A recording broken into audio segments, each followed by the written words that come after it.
Again, tayo po ay patuloy na pinagpapala ng Diyos, no? Dahil ang Diyos ay laging mabuti sa atin. No? Ang Diyos ay kailanman hindi nagpapabaya. No? Nagkukulang tayo pero ang Diyos ay kailanman hindi nagkulang sa atin.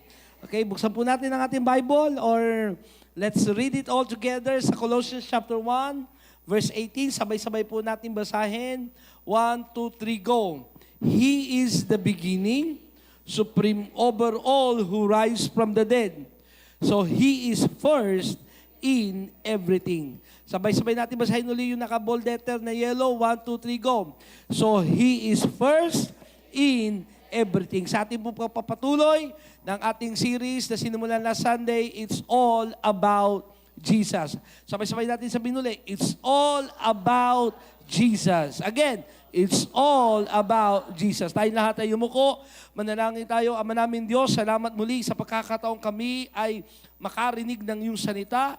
Mapag-usapan namin, Panginoon, ang iyong kapangyarihan. Mapag-usapan namin, Panginoon, ang tungkol sa aming Panginoong Jesus. At ayaw mo po, O Diyos, na ikay mangusap sa amin. Buksan mo ang aming puso at espiritu. Matanggap namin ang mensaheng nais mong ipahayag sa bawat isa. Salamat na po sa katagumpayan ng gabing ito.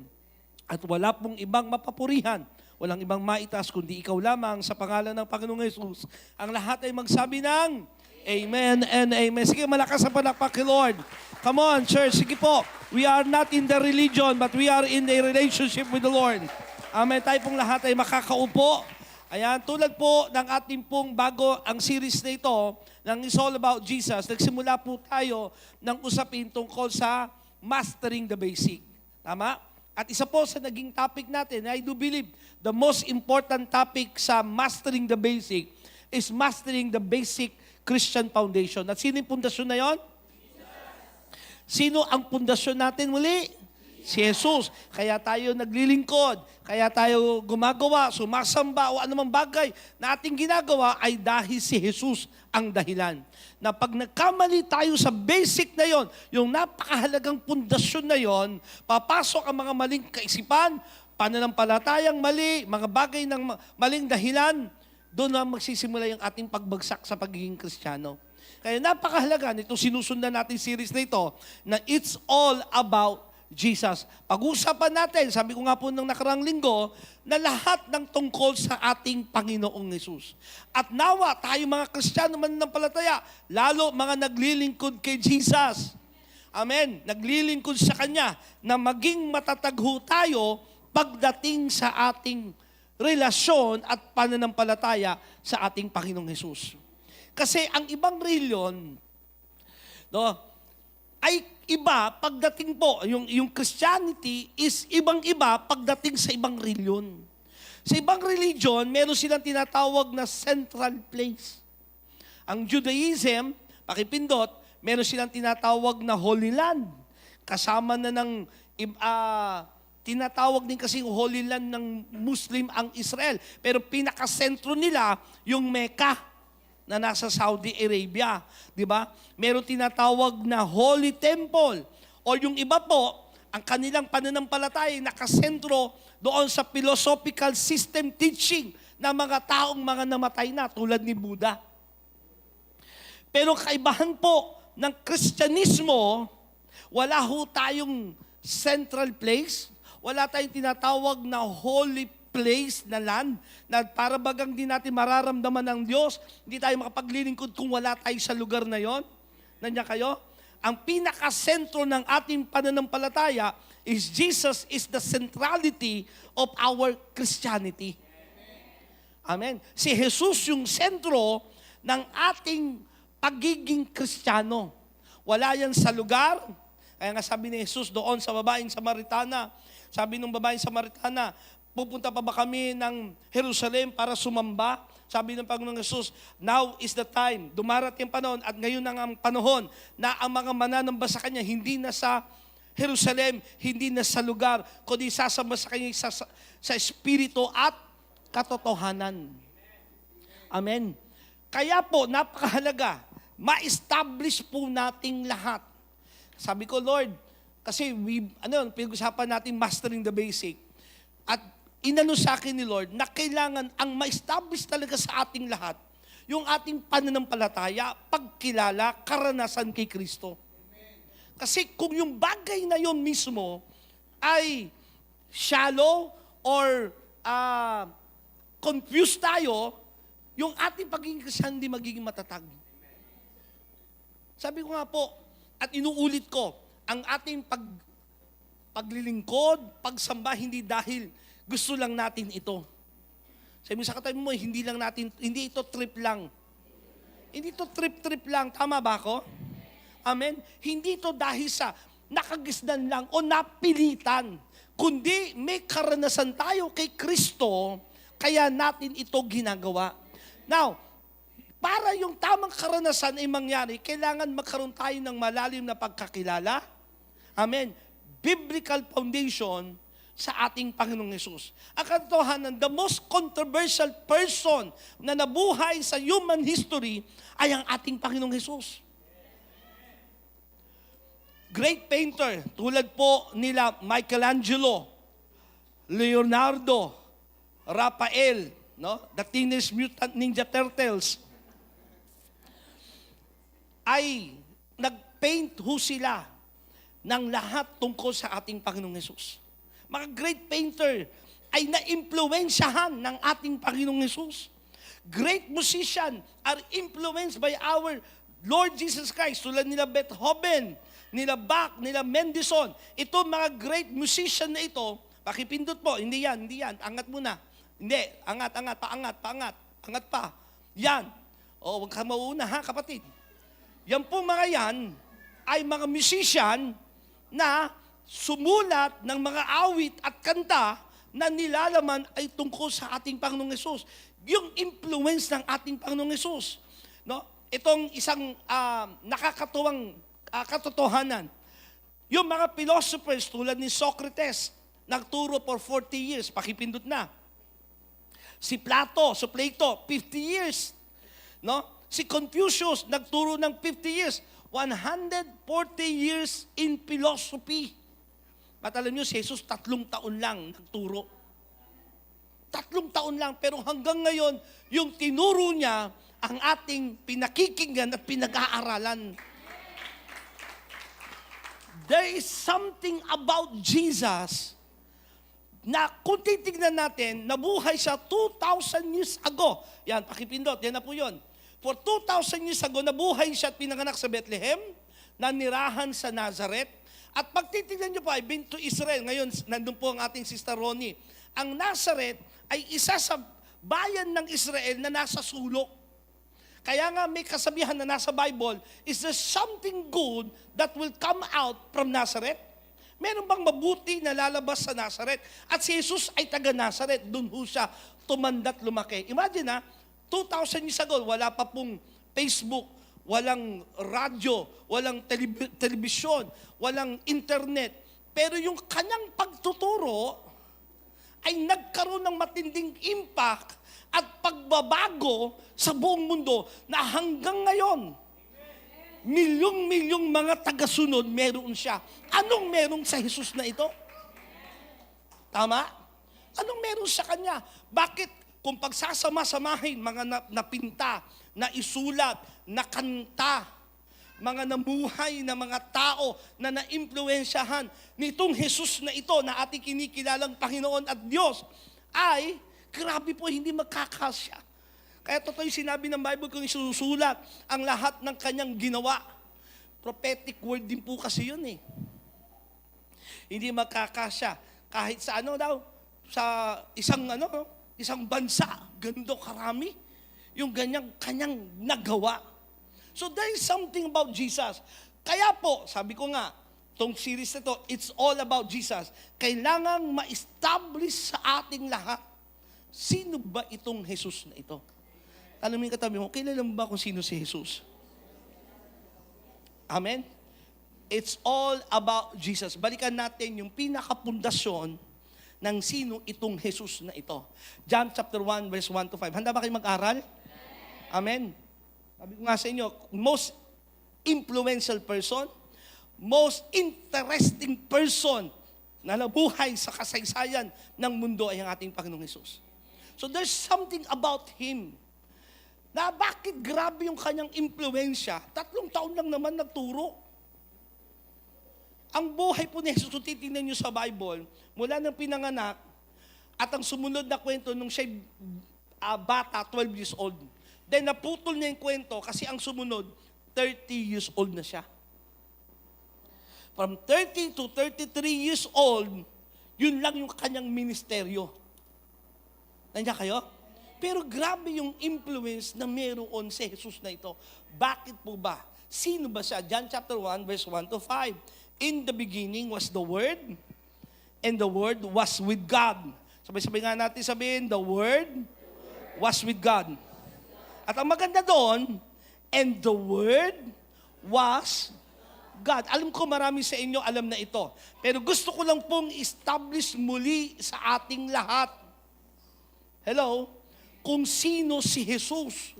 Kasi it's all about Jesus. At kung magkakamali tayo sa pinaka-basic understanding kung sino si Jesus, magkakamali tayo paano natin siya sasambahin, magkakamali tayo paano natin siya paglilingkuran, magkakamali tayo paano natin siya ino-honor sa buhay natin.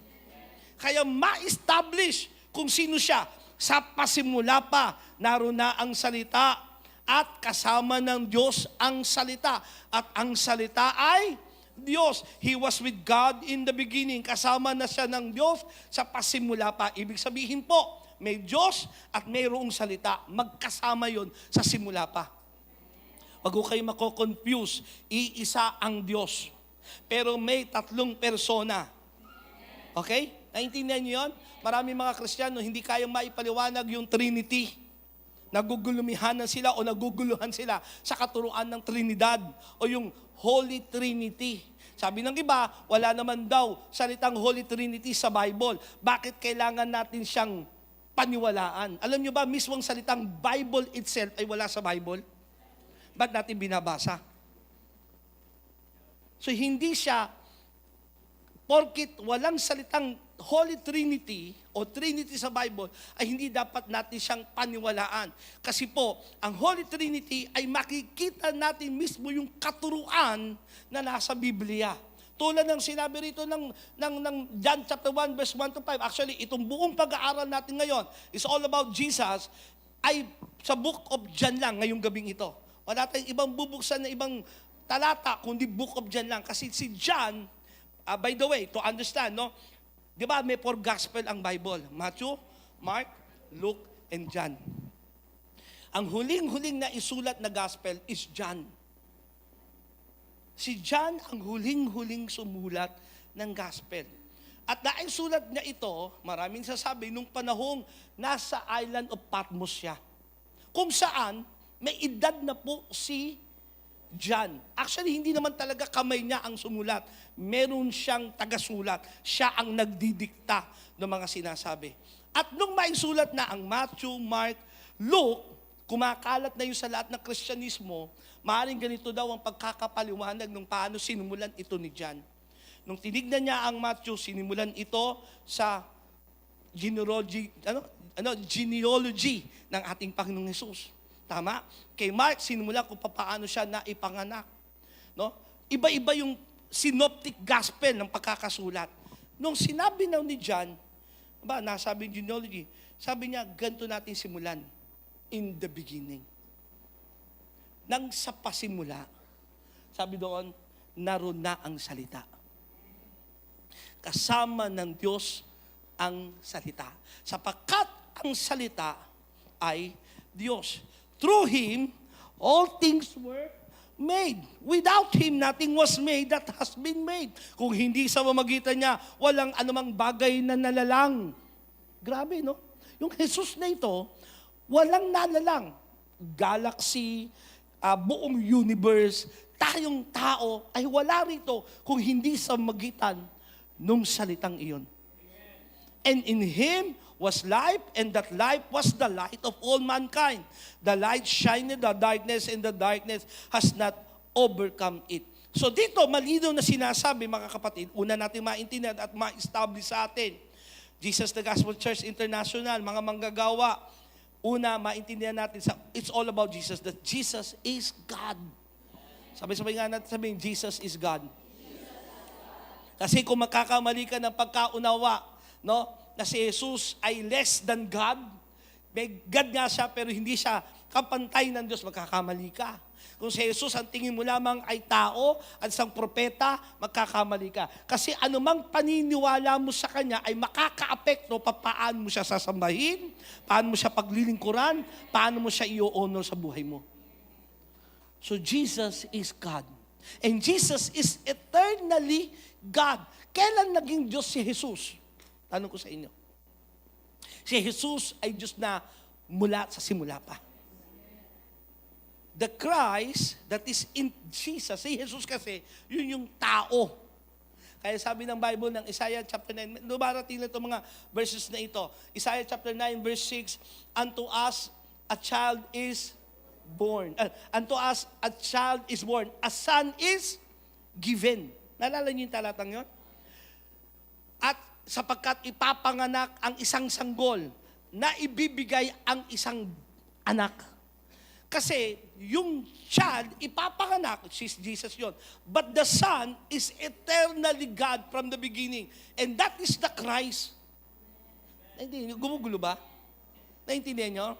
So Jesus, from the beginning, mula sa simula pa, bago pa nalalang ang buong sanlibutan, bago pa nagkaroon ng Big Bang. Okay? Diba may Big Bang na sinasabi ng pagsisimula ng universe. Mga kapatid, huwag kayong matakot sa salitang tsuri ng Big Bang. Kasi nagpapatunay lamang na may simula at may nagpasimula. Kasi kung may simula, biologically, may nagpasimula. Tama? So bago pa ang Big Bang, nandun na ang ating Panginoong Hesus. Ano sabi ng John chapter 1 verse 1? In the beginning was the Word. Genesis chapter 1 verse 1. In the beginning, God. So dito makikita natin kung paano sinulat ni John yung kanyang gospel. Na kung saan, ginaya niya yung Genesis chapter 1 verse 1. And he's very familiar with that word. All the Jews ay alam yung simula ng Genesis. At dito niya sinimulan, in the beginning, sa Genesis chapter 1 verse 1, God. Sa kanya naman, in the beginning was the Word, and the Word was with God. Bakit ba? Dapat natin maintindihan, si Jesus ay Diyos at ang Ama ay Diyos. Amen? Colossians chapter 2 verse 9, for in Christ lives all the fullness of God in a human body. Si Kristo ang kabuuan ng pagka-Diyos sa yung human body. Nasa Kanya yung kabuuan ng pagka-Diyos.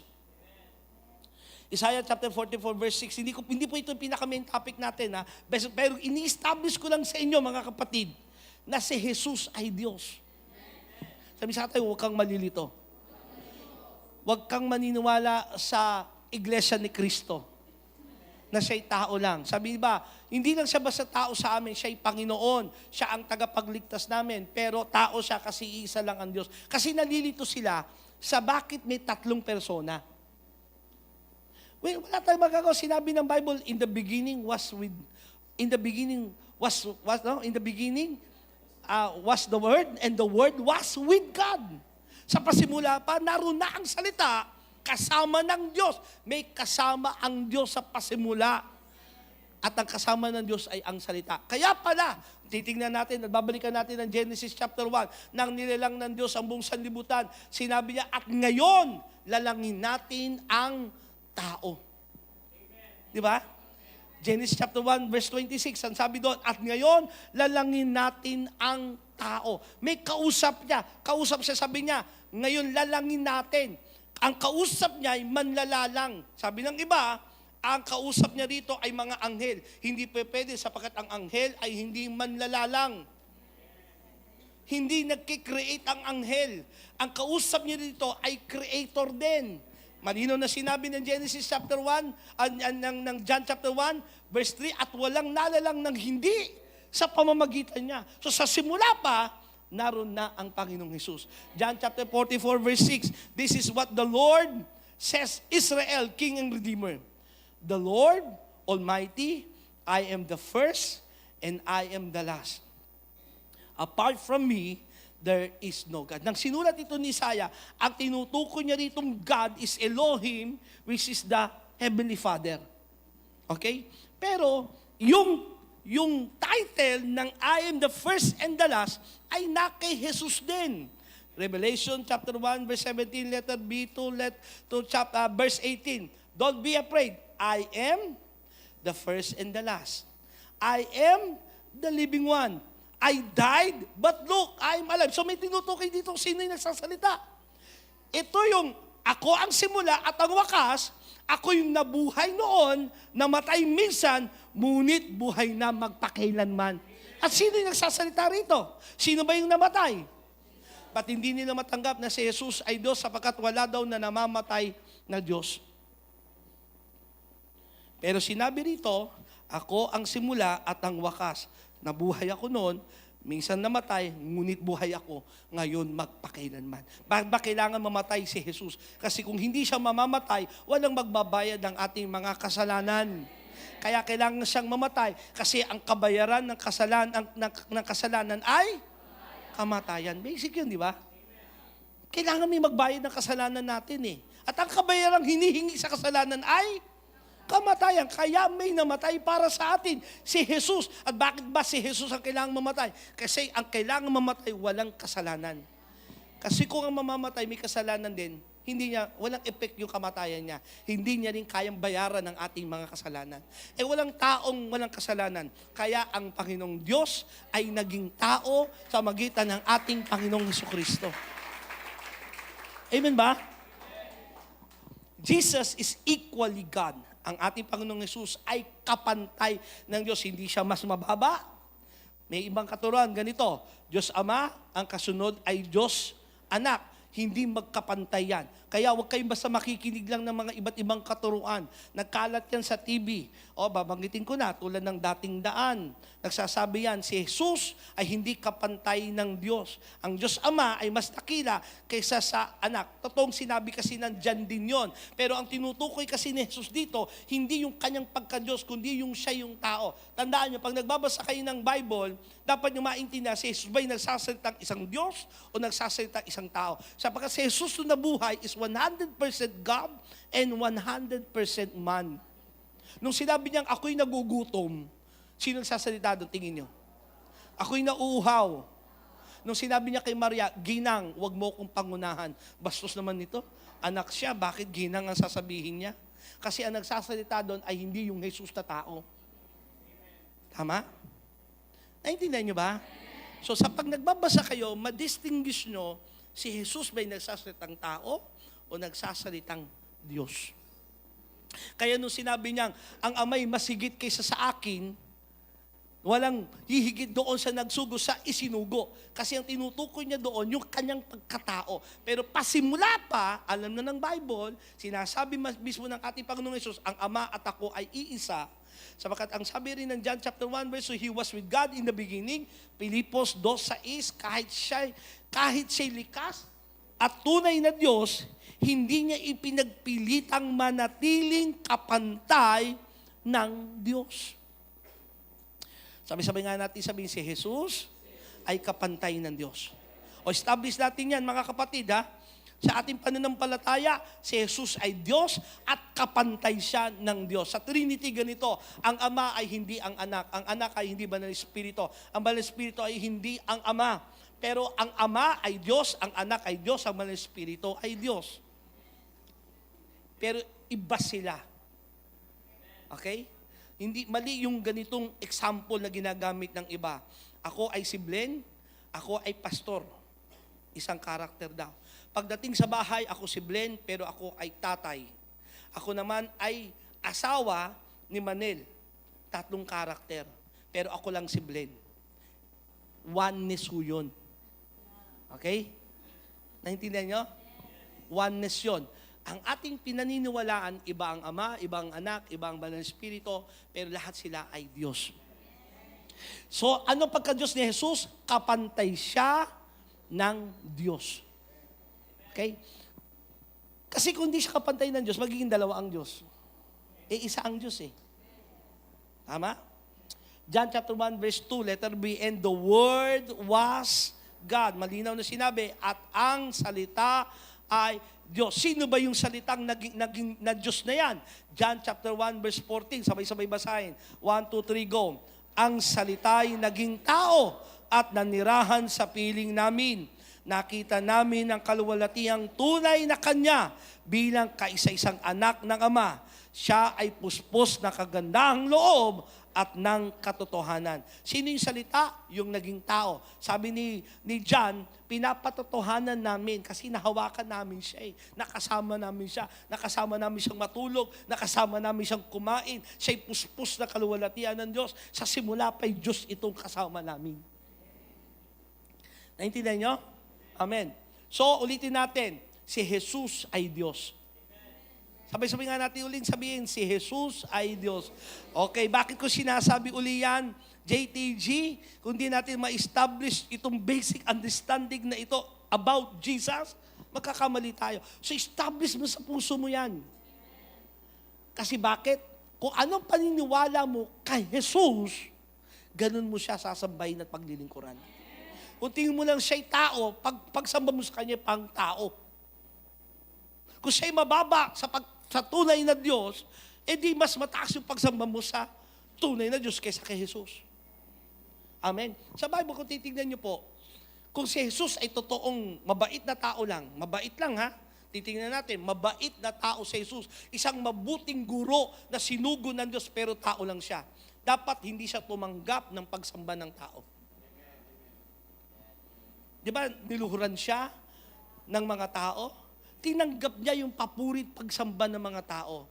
Kasi kung tao lang siya at mabuting guru siya, sasabihin niya, tulad ng sinabi ni Pedro, no? Tulad ng sinabi ng mga apostol, wag niyo akong luhuran, wag niyo akong sambahin, tao lang kaming tulad ninyo. Pero tinanggap ni Jesus ang pagsamba, nagpatawad siya, na ang sabi ng Bible, Diyos lang ang makapagpapatawad. Bakit ito'y nagpapatawad? Tila bagay ginagawa niyang Diyos siya. Di ba? Gusto nga siyang batuhin ng mga Pariseo at Saduceo. Sapagkat sabi ni Jesus, bago pa si Abraham, ako na. Ba? Kailan ka lang ipinanganak? Sinasabi mo, mas una ka pa kay Abraham? Amen? So, John chapter 1 verse 3, through Him all things were made, and without Him, nothing was made that has been made. Kung hindi sa magitan niya, walang nalalang, kahit isa. Lahat ay nag-e-exist. Lahat ng meron sa natural realm, spiritual realm, lahat ay nag-e-exist dahil sa Kanya. John chapter 1 verse 4, in Him was life, and that life was the light of all mankind. At itong buhay na ito ay buhay na liwanag na nagliliwanag sa buong sanlibutan. Kaya pag wala si Jesus sa atin, madilim ang buhay. Amen? John chapter 1 verse 5, the light shines in the darkness and the darkness has not overcome it. Ang liwanag ay nagliwanag sa sanlibutan at hindi nadaig ng kadiliman ang liwanag. Pag nasa sayo na si Jesus, sabi sa katayo, pag nasa si Jesus, hindi ka kayang daigin ng sanlibutan. Hindi ka kayang daigin ng kadiliman. Hindi mananaig sa iyo kapag nasa iyo na si Jesus ng totoo, na siya'y naging Diyos at Panginoon mo ng iyong buhay. Hindi ka kayang daigin ng kasalanan. Hindi na nagahari sa iyo ang kasalanan. Pag tama ang theology mo at understanding kay Jesus, mga kapatid, totoo lang, dyan babalik yan lagi eh. Sa pundasyong iyan. Kaya nga, kailangan natin itong maunawaan. Hello? Kasi pundasyon ng ating pananampalataya si Jesus. Ngayon, kung mali yung pagkakilala at pagtingin mo sa Kanya, magkakamali na lahat. Hello? The 7 I am statements in John. Ang 7 sinabing ako, sinabi ni Jesus that I am, na kung saan, titignan natin yung application nito mula nung nakilala natin si Jesus. Okay? The 7 I am statements in John. Number 1, the bread of life. Sinabi ni Jesus sa John chapter 6, verse 37, I am the bread of life. By the way, bago ko tuloy-tuloy ito, yung salitang I am ay salita ring hinugot. Makinig kayo mabuti ha. Naalala nyo ba si Moses sa Exodus ay nakakita ng punong nagniningas, ngunit ang mga dahon at mga sanga nito'y hindi natutupok. At nung lumapit si Moses, sabi nung tinig mula doon sa puno, barin mo ang iyong sandalya sapagkat ang lugar na ito'y banal. At sinabi sa kanya, susuguin kita sa Ehipto para palayain ang aking bayan. Sabi ni Moses, may kakayanan, sino ako para ganyan-ganyan? At sinong Diyos ang aking sasabihin ng sugo sa akin? Anong sasabihin ko? Sinong Diyos? Ang sabi ng Diyos na nagsasalita, I am that I am. Ang sasabihin mo, ako'y si ako nga. At yung mga sinasabi ni Jesus sa Book of John na I am, ay doon din. Tamang translation ay mula din doon sa Exodus na sinabi ng Diyos na I am. Okay? Kasi ang Diyos Ama at ang Diyos Anak ay iisa. Naintindihan nyo ba? Okay, una, sinabi ni Jesus that I am the bread of life. He who comes to me shall not hunger. Ito maganda sa ating Panginoong Jesus na ating nakilala. Kapag siya'y nakilala mo, naging Diyos at Panginoon mo, siya'y tinapay ng ating buhay. Ang sino mang nasa Kanya, hindi na magugutom kailanman. Pansin nyo ba nung tayo hindi pa mga Kristiyano, nung hindi pa tayo mananampalataya, may something sa buhay nating hindi kayang punuin, hindi kayang malagyan o para ma-feel ng anumang bagay ng meron sa mundo. May hinahanap ang tao, kasi sabi ng Bible, there is eternity inside of man. Na yung eternity na yun ay walang makakapuno, kundi ang Diyos lang. Kaya nang sinabi ni Jesus na ako ang tinapay ng buhay, ang sino mang nasa akin kailanman hindi na magugutom kailanman. Ibig sabihin, pag nakilala mo si Jesus ng totoo, wala ka nang hahanapin pa sa buhay mo. Sapat ang Panginoong Jesus sa atin at higit pa. Amen. Palapakan natin ang Panginoon. Marami noon naghahanap ng kapayapaan. Halimbawa, may mga tao naghahanap ng kapayapaan, hindi mo makita yung kapayapaan. May mga tao na punta na kung saan mga bansa, na kung ano-ano nang pinaggagawa para mahanap yung kapayapaan gusto niyang makuha sa buhay niya. Until nang makilala niya si Jesus. Yun yung pumuno sa kanya. Kaya siya yung tinapay na magbubusog ng ating pangangailangan. Sino rito mula na nakilala mo si Jesus, napuno ka? Naging ganap ka. Tama? Si Jesus ang tinapay ng buhay. Ang sino mang nasa Kanya ay hindi na magugutom kailanman. Amen? Hindi na magugutom kailanman. Bakit? Ang sino mang nakakilala kay Jesus, alam mong si Jesus, talaga ang kailangan mo. Siya lang ang sasapat sa buhay mo. Na kapag nawala yung Jesus na yon, mawawalan ka na ng anumang meron pa sa buhay. No? Katiyakan, lahat ng bagay. Ganun ba pagtingin natin kay Jesus? Siya ang tinapay ng buhay. Buhay ka dahil kumakain ka araw-araw. Tama? Ngayon, pag si Jesus, yung pagkain mo sa buhay mo, ang kanyang mga salita, wala ka nang hanapin pa sa mundong ito. Magkakaroon ka ng tunay na kakontentuhan. Sino nagkaroon ng tunay na kakontentuhan mula nung nakilala ang Panginoong Jesus? Totoo ha? Kung hanggang ngayon wala kang kakontentuhan, makilala mong si Jesus ay tinapay ng buhay. Nasa Kanya ang tunay na kakontentuhan. Ano yung tunay na mayaman? Yung may kakontentuhan sa buhay. Kahit ang dami mong pera, kung di ka naman kontento, mahirap ka pa rin eh. Pero pag nasa iyo na si Jesus, kontento ka na. Kasamang alam mong kayang ibigay ng Panginoong Jesus ang kayamanan, hello, ang mga kailangan mo sa buhay, kayang bigay ng Diyos yun. Pero kahit wala man ng kayamanan, kahit wala man ng meron sa mundong ito, basta may Jesus ka, kontento ka na. Kasi siya ang tinapay ng buhay. Number 2, the light of the world. John chapter 8, verse 12. When Jesus spoke again to the people, He said, I am the light of the world. Whoever follows me will never walk in darkness, but will have the light of life.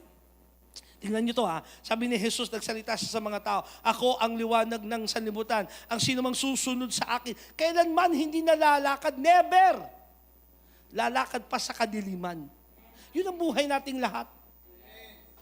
Kaya nga tawag din sa atin ay ecclesia or church. We are called from darkness into marvelous light.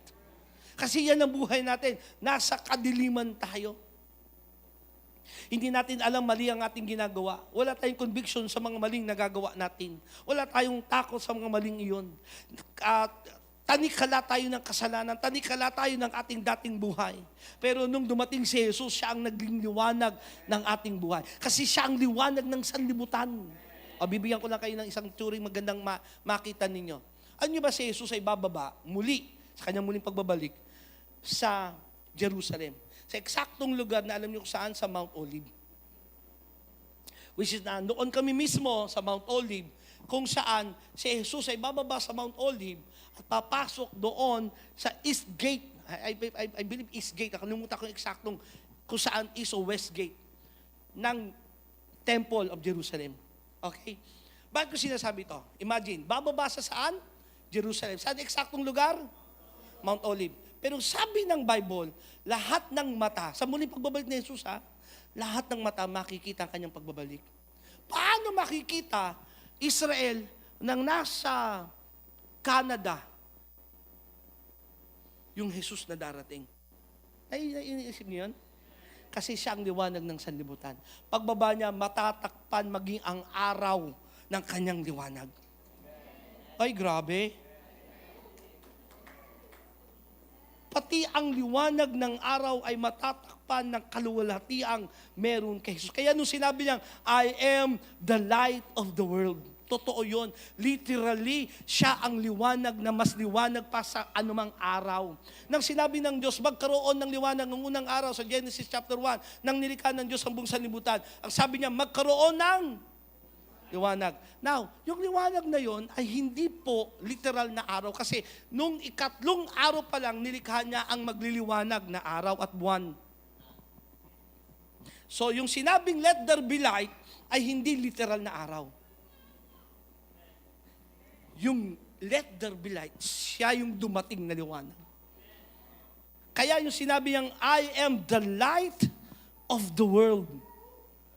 Ay, grabe. Whoever follows me will never walk in darkness. Literally speaking, ang liwanag ng glory ng Panginoong Hesus ay walang makakatakip. Grabe yung liwanag na kaluwalhatian ng Diyos. Pero ang sino mang susunod sa Kanya ay hindi nalalakad pa sa kadiliman.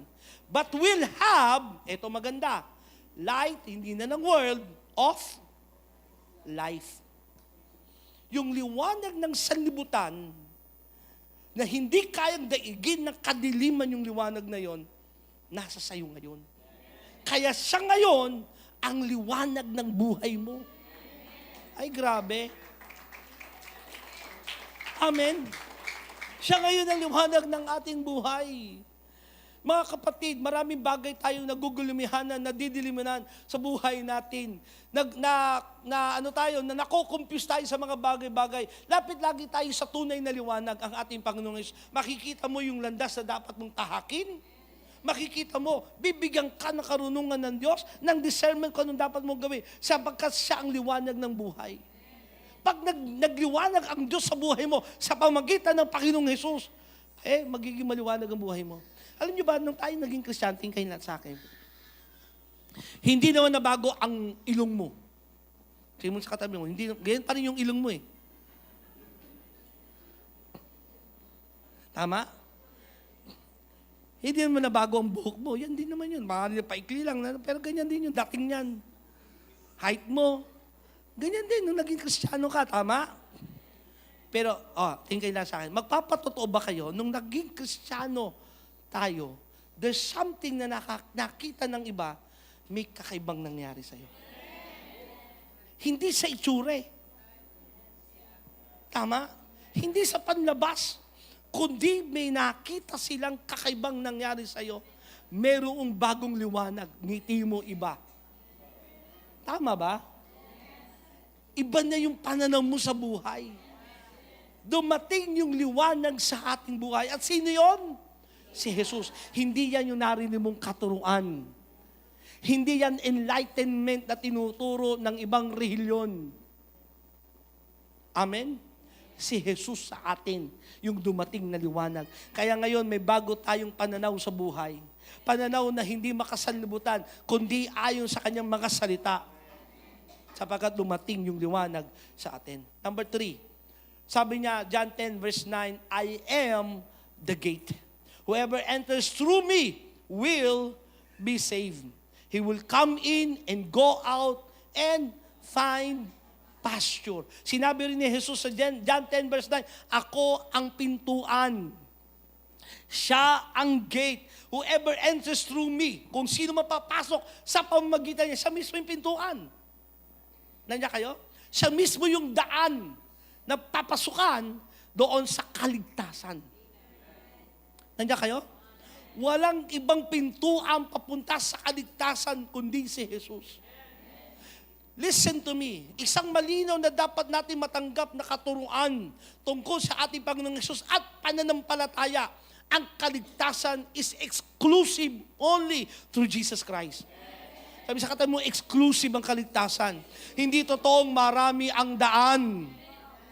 Ito ang kaibahan ng totoong Kristyanismo.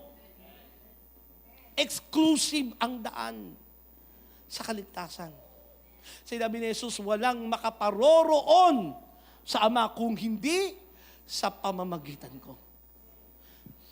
I am the gate. Whoever enters through me will be saved. Alam niyo po, yung save na yan ay hindi lang po papunta ng langit.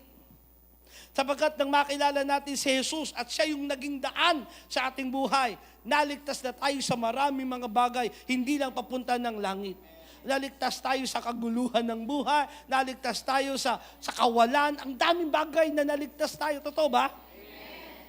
He who come in me in and go out and find pasture. Ano yung find pasture na yon? Ibig sabihin, parang yung tupa kasi karugtong yan ng kwento na si Jesus ang pastor. Siya ang ating dakilang pastor. Na kung saan, yung tupa, dinadala ng dakilang pastor doon sa pasture. Ibig sabihin, doon sa matabang, pwedeng kainan ng mga tupa. Ibig sabihin, pag nasa iyo si Jesus, siya ang daan patungo sa kaligtasan at doon din sa buhay na masagana. Wow!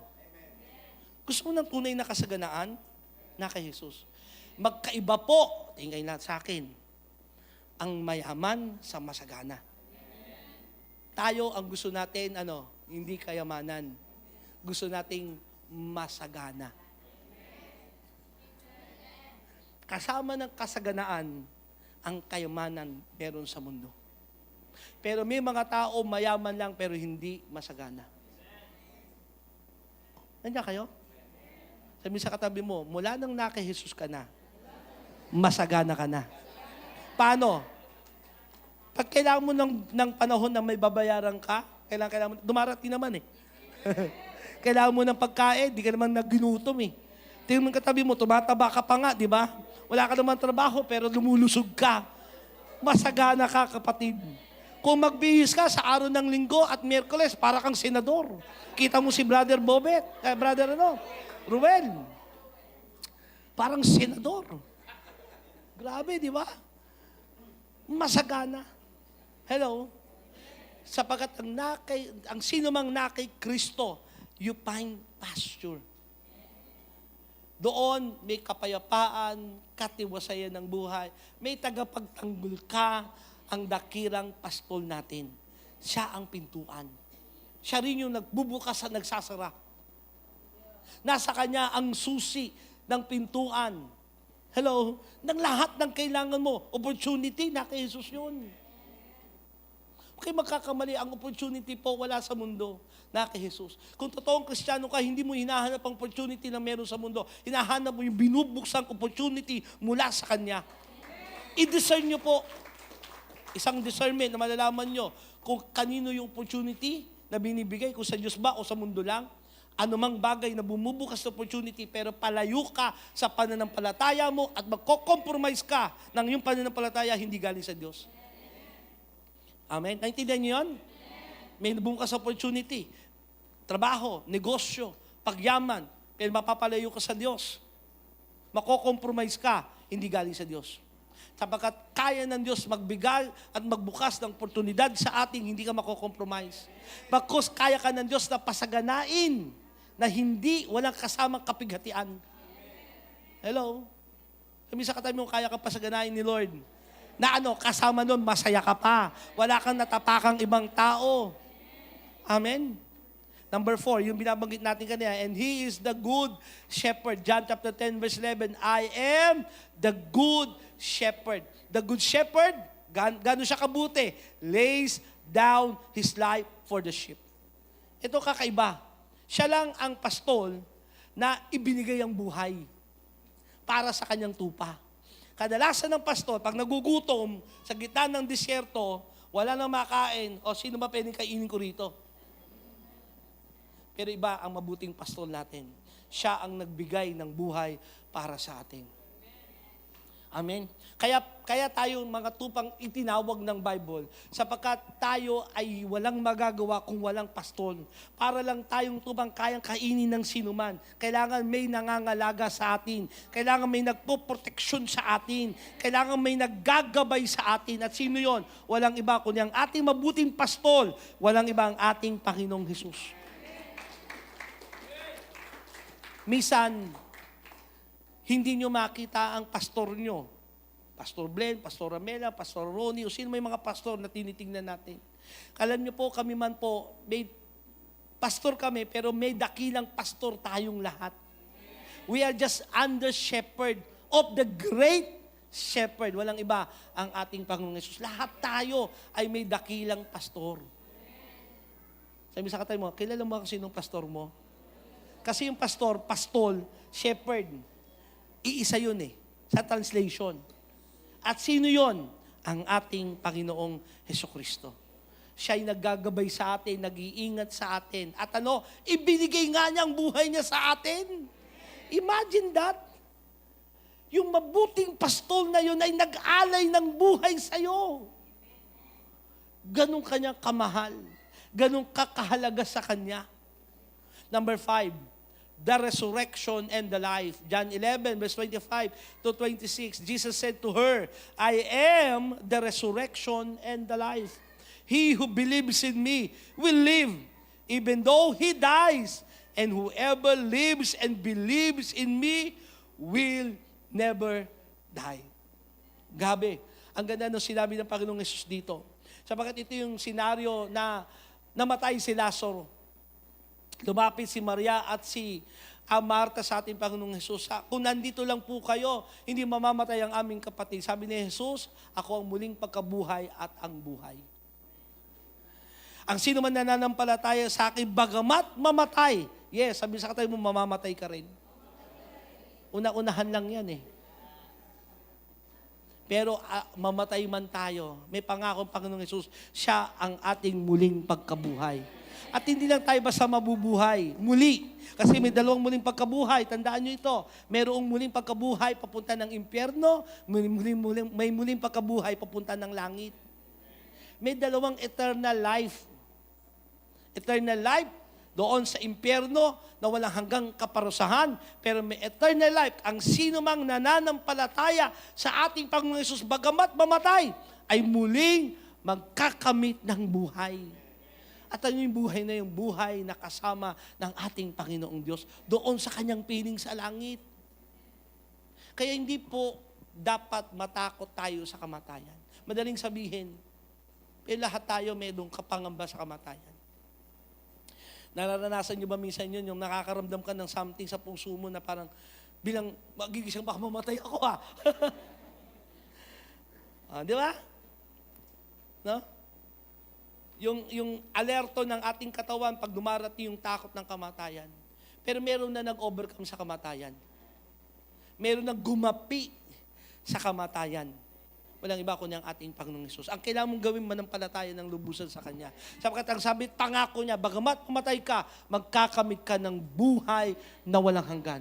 At alam niyo yung buhay na walang hanggan na yon, sa piling niya, wala ng gutom, wala ng sakit karamdaman, wala ng kalungkutan. Sa piling niya, nandoon ang tunay na kagalakan, magpakailan-kailanman. Wow! Kaya huwag niyo bigyan ng halaga yung buhay lang dito sa mundong ito. Sapagkat may buhay na pinapangako ang ating Panginoon Diyos doon sa kanyang piling. Pero sa kabilang banda, kailangan din nating maunawaan habang nabubuhay tayo dito sa lupa, may layunin ng Diyos sa iyo. Nabuhay ka rin. Hindi lang sa isang araw, pag namatay ka, muli kang mabubuhay. Bagkus, sa kabilang banda ng spiritual application nito, dati din tayong mga patay. Dating wala tayong pagkakilala sa Diyos, pero nung dumating si Jesus sa atin, nabuhay tayo. Nagkaroon ngayon tayo ng bagong buhay. At yung bagong buhay na yon, si Jesus yung nasa atin. Kaya mong maging masaya, yung tunay na masaya. Tingnan mo yung katabi mo, masaya ka ba? At parang malungkot ka. Kaya mong magkaroon ng tunay na kapayapaan. Tunay na katiwasayan. Yung totoong buhay na gusto ng Diyos from the beginning, doon kay Eva at Adan. Ngayon, sa atin yun, sa pamagitan ng ating Panginoong Jesus. Amen. Number 6.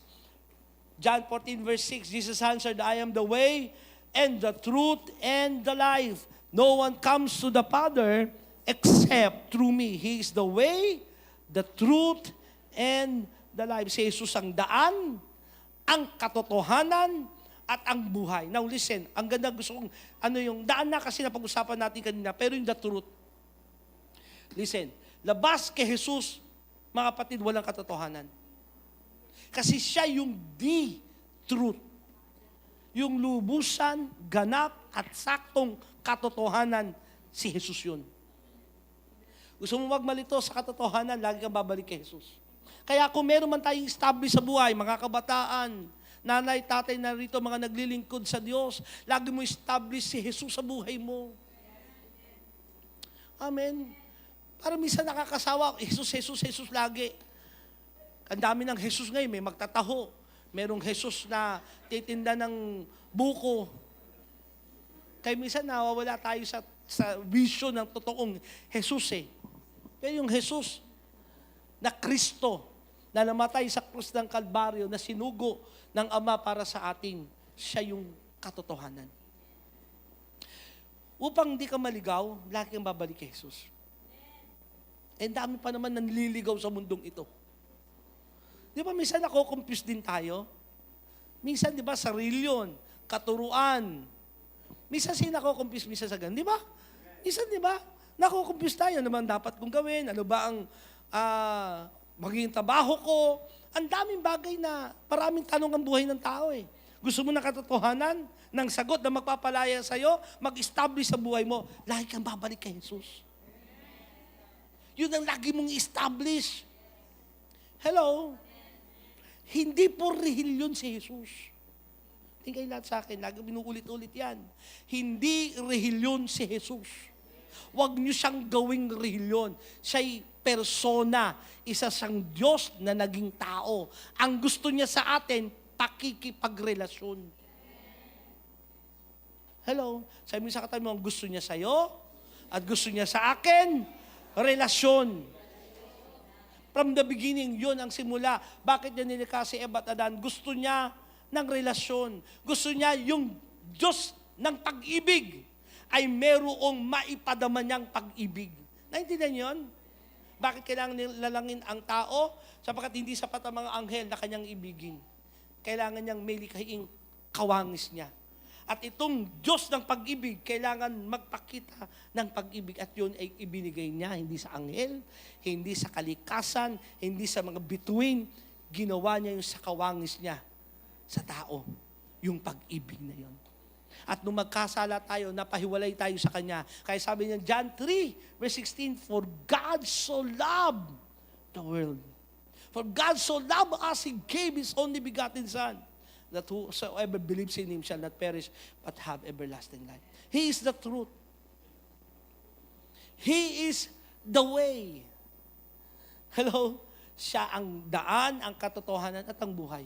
Labas kay Jesus, walang buhay. Sabi sa katabi mo, labas kay Jesus, walang buhay. Ganon din sa paglilingkod. Tingin kayo lahat sa akin. Mga naglilingkod. Ay! Pag wala sa Jesus sa inyo, walang buhay paglilingkod nyo. Manghihinawa ka, mapapagod ka, magugutom ka, maghahanap ka. Kita yun, daming naglilingkod, gutom lagi. Parang laging gutom. Wala hindi nakasento si Jesus eh. Mapapagod ka. Bakit ba yung iba mga naglilingkod kayo? Parang hindi napapagod. Ilang taon na lumipas, parang nandun pa rin yung apoy lagi. Napansin nyo ba? They've been serving the Lord for more than 20 years, for more than 30 years, for more than 40 years. But parang hindi nababago kasi yung sikreto, alam nyo ano, hindi nila minahal yung ministry. Ang minahal nila si Jesus. Ganon din sa inyong lahat. Sa ating lahat na narito, huwag nyo lang bahalin yung ministry o yung simbahan o yung tao sa loob ng simbahan. Kasi yung mga taong yan, pwedeng mawala. Ang church, nagkakamali. Hindi perfecto pa ang church eh. So sino dapat ang ating isentro lahat? Si Jesus. Siyang maging hugot natin, siyang maging dahilan, sentro ng ating lahat na ginagawa. At pag naging tama yung pundasong iyan, hello? Number 7 and last, Jesus said, I am the vine. John 15 verse 5, I am the vine. You are the branches. If a man remains in me and I in him, yun talaga, wag mawawala sa Jesus sa'yo eh. Siya ang puno at tayo ang mga sanga. Hindi kailanman makapamumunga ang sangang humiwalay sa puno. May nakita ba kayong sangang hiwalay sa puno pero magbubunga? Wala. Ang sino mang nahiwalay na sanga sa puno, papunta yun saan? Susunugin sa apoy. Kaya, tingin lahat sa akin, ito na yung last eh. Huwag tayong hiwalay kay Jesus. Huwag. Makalimutan nyo ng tao, huwag nyo lang makakalimutan ng Panginoong Jesus. Sabi nga nung kanta, malimutan nyo na ang aking pangalan, malimutan nyo na kami, huwag nyo lang makalimutan si Jesus. Amen. Sapagkat kung tayo'y hiwalay sa Kanya, you can do nothing. Wala tayong magagawa. Ang galing mo man, ang talino mo man, nagmamaganda ka man, wala ka pa rin magagawa. Hello? Amen? So, siya ang puno.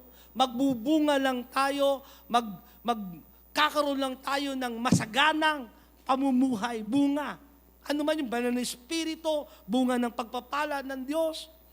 Magbubunga lang talaga tayo pag si Jesus yung sentro natin. Pag sinabi mong sentro, parang masyadong big sa iba, di ba? Yung bang inuuna mo siya lagi? Ano ba yung sentro, si Jesus lang?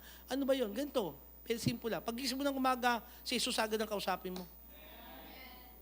Bago ka matulog, imbis na kung ano-anong ginagawa mo, kausapin muna si Jesus. I-worship mo siya ng totoo. Basahin mo kayong mga salita. Pag kami sinasabi sa Bible, si Jesus ay nagsasalita doon, na binabasa mo, bigyan mo ng halaga yun. Huwag niyong gawing ang Bible na parang magazine, parang comics. Ang Biblia ay salita ng Diyos. Makatatagpo tayo ng kapayapaan, katalinuhan, karunungan, kaalaman sa Kanyang salita.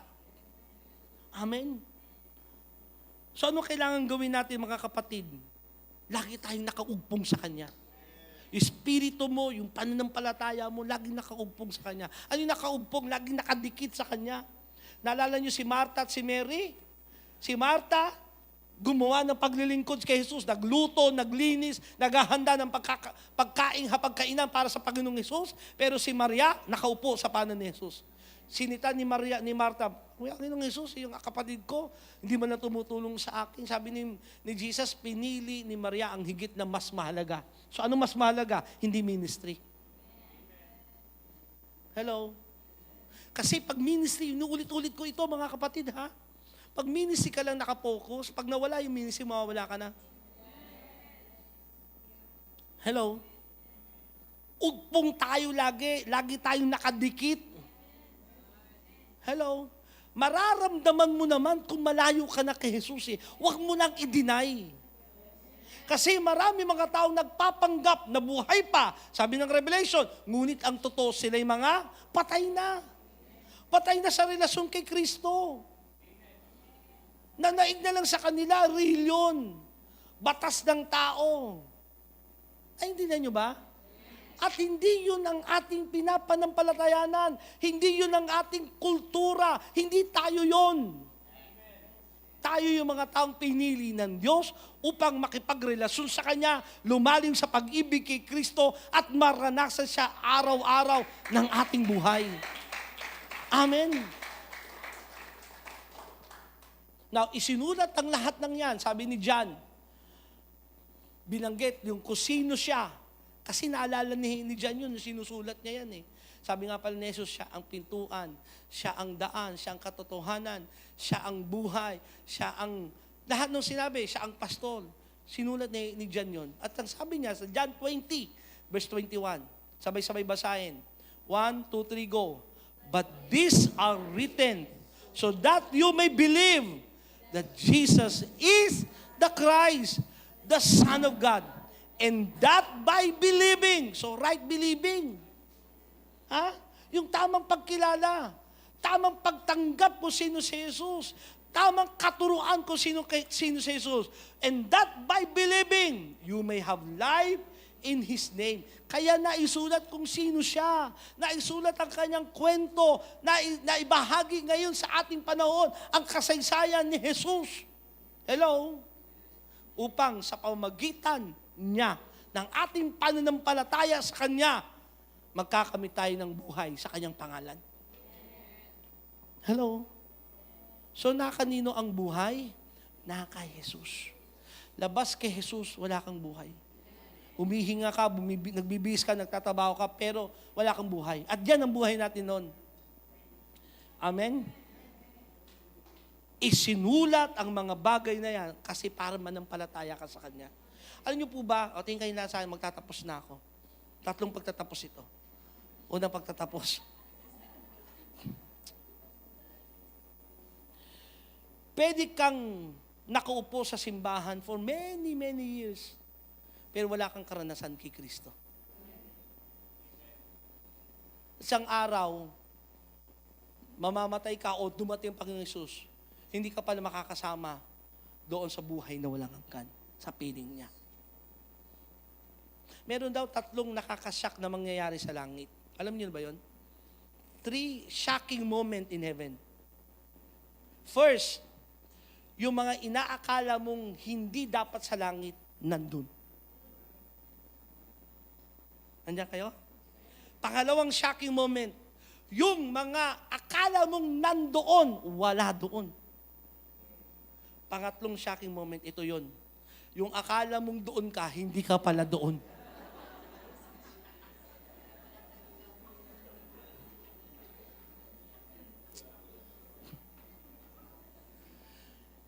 Gusto niyo tiyakin?